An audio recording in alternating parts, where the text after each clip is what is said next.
Ever wondered how a new home is built? Here's our step-by-step guide to the process of building a new home. Stage 1. Pre-foundation. Before starting construction, we clear the site, level the ground, install necessary services like water, electricity, gas, drainage, broadband, and telephone lines, and ensure safe road access to your home. Stage 2. Foundation. Home solutions are selected and designed based on ground conditions, home size, and type. Foundations ensure even weight distribution and transfer the weight of your home to the ground. Stage 3. Walls and roofing. We use masonry and timber frame methods for external walls. Masonry walls have inner blocks and outer bricks with thermal insulation in the cavity. Timber frame walls have an internal frame and outer bricks with insulation in the preservative-treated timber. Roof frame and covering are then installed. Stage 4. Pipe and wires.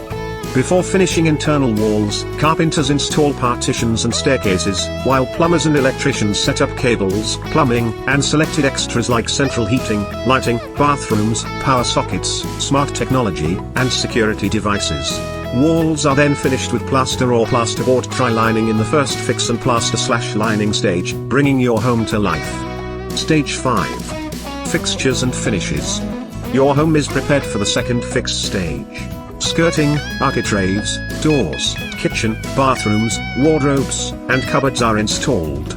Sockets, toilets, showers, baths, and appliances are fitted with attention to detail, including doorbells, dimmer switches, curtains, and coffee machines. The house will be painted, carpets laid, flooring fitted, or both. Stage 6.